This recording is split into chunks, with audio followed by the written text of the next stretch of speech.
Making your own pizza dough can seem really overwhelming, but I promise it is not. I promise it's simple. I'm going to walk you through the steps. I'm going to show you how it's made, and you'll be able to see minute by minute exactly how dough develops from a few simple ingredients into like serious pizza making action. We're going to use bread flour, sea salt, olive oil, and we're going to use instant dry yeast. That's this stuff. It says instant or fast rise. We're going to use that stuff, and of course the all-important water. That's it. As far as equipment is concerned, all you need is a bowl, a digital scale like this one, and I don't have a dough mixer. If you have a dough mixer, you can use one. I don't have one, so we're just going to use our hands. We're going to start off with water. And instead of putting the bowl on the scale and weighing it there, I'm actually going to show it to you with a smaller cup so you can see the number on the scale. So I'm going to weigh out the water, and you can see when I put the cup on top of the scale changes to 32 grams. We're going to use the button that says tare, and that's going to put the number down to 0, and we're going to weigh out our first ingredient, which is going to be 460 grams. So we just pour this straight in until it says 460.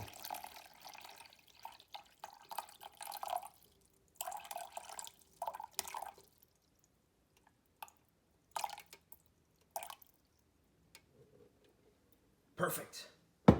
460 grams.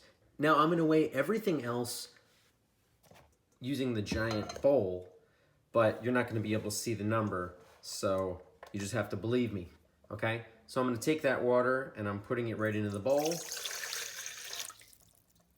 And I'm actually going to do a little trick that I've been only doing for the past couple of months.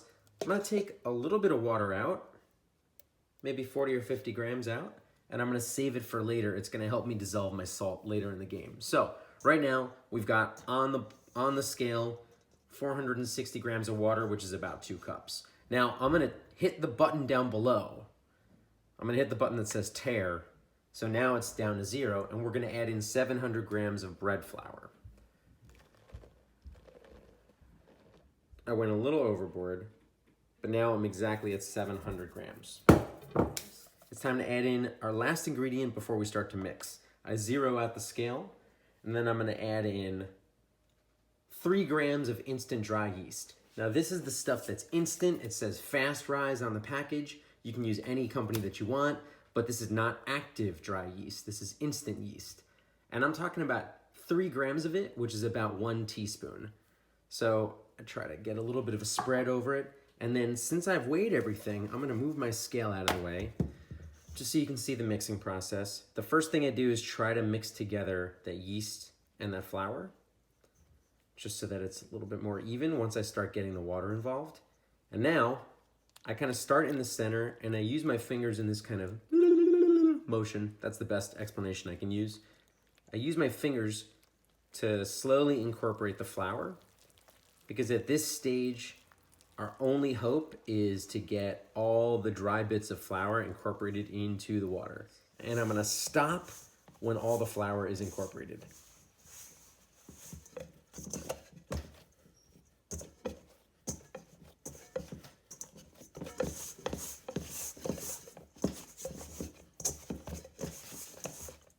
Okay, that's about it.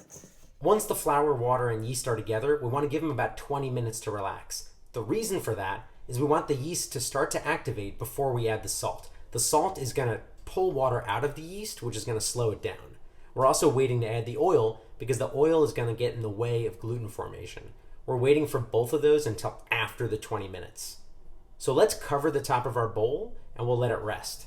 Some people use plastic, some people use a towel. I actually like to use a shower cap, like the ones you get from a hotel room, just because they have this nice elastic edge to the outside. I put it on my bowl, let it sit out.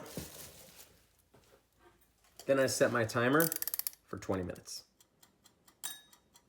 All right, so it's been 20 minutes, and now our dough, let's see, definitely looks like it's hydrated a little bit. It's starting to form a little bit of gluten and get a little bit stretchy, but now what we're really ready for are our final ingredients, which is gonna be salt, olive oil, and then the remainder of our water. The only additional tool that we're gonna use for this, besides the bowl, the scale and the hands is gonna be one of these, which you don't need, but I'm gonna use it today. It's just a bowl scraper.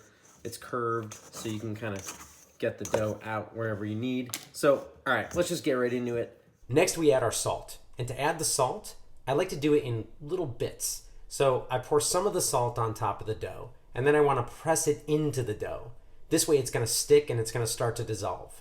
And then I'm gonna sort of turn the dough over itself, shake a little bit more on there. And I've weighed out my salt in advance, but this is 17 grams of sea salt, which is about 3 teaspoons.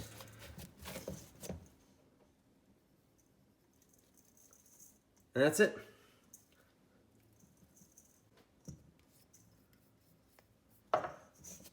I press it into the dough just so it stays put, it doesn't go anywhere. We carefully weighed out 17 grams of salt. I wanna make sure we get all of it.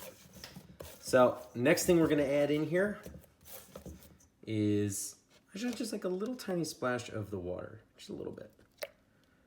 We're gonna use that to hydrate the salt because we wanna get it to dissolve in there pretty quickly, because next thing up is our olive oil. I'm gonna add it in 2 parts. That's part 1. Start to just work it in.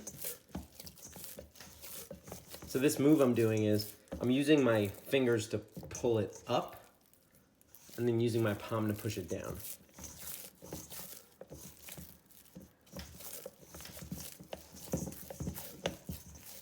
All right, last bit of oil.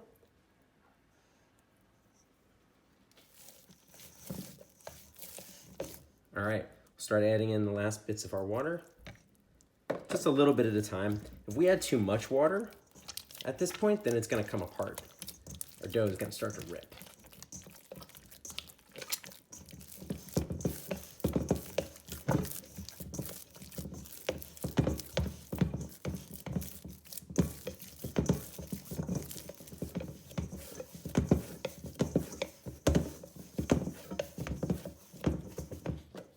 Last bit of water.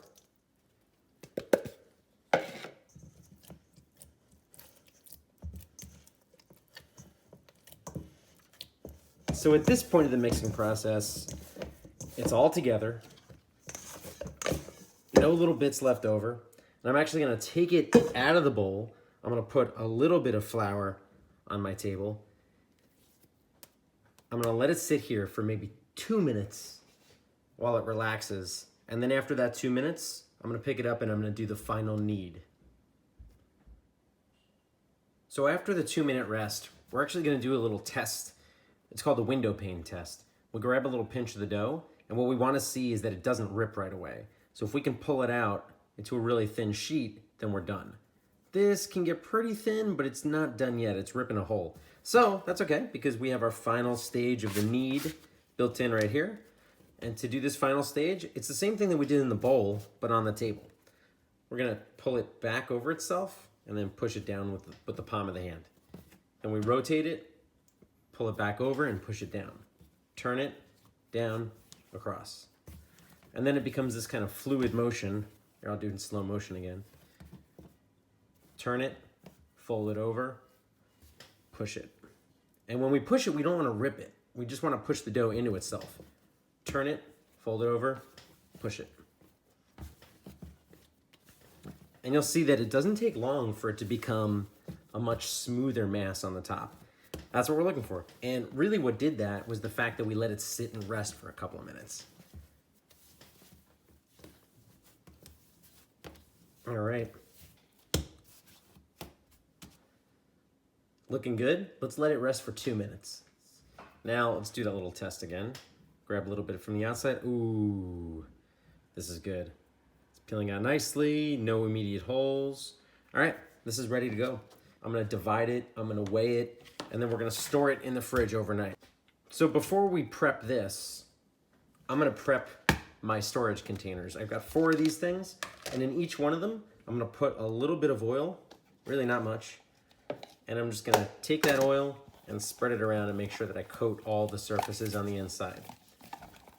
I'm also gonna take a little bit of oil and put it on the lid. smear it all around the top, just so when my dough rises inside the refrigerator, it won't stick. So this dough ball is gonna end up making us 4 pizza doughs. Each of the pizza doughs that we use for this is probably gonna be around 290 grams. So how are we gonna figure that out? Well, we'll just use our scale again. And we're doing this in grams. Of course, if you want, you can just cut it into 4 even pieces and you could probably get pretty close. But since I have the scale, let's do this. It's about 290 grams, maybe a little bit more.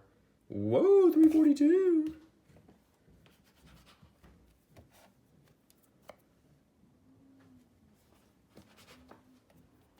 I get it until my number is right about 290. Great, 292. 4 even dough pieces. The way we're gonna deal with this is you're gonna pick it up and you're gonna flip it so that the smoother side is facing you.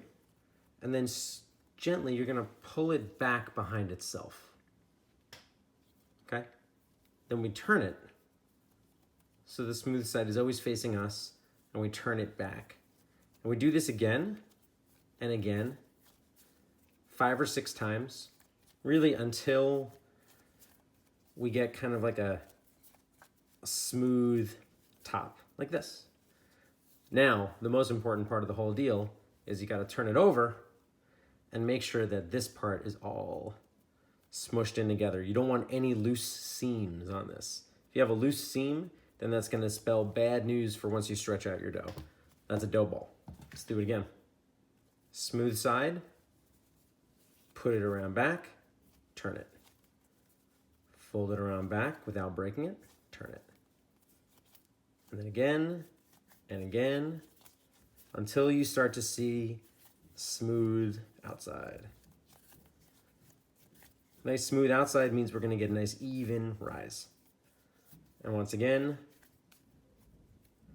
flip it over so we can seal up the little dumpling.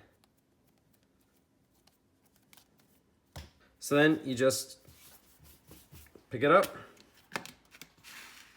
put it in the container, lid on it, and then in the fridge, and we'll see it in somewhere between 1 and 4 days. Thanks for watching this video. If you liked it, please check out the other pizza making videos and pizza eating videos. Subscribe if you're into that. Drop a comment if you're into that. Whatever. Tell all your friends. Tell your grandmother. Thanks for watching. Have a sliced day.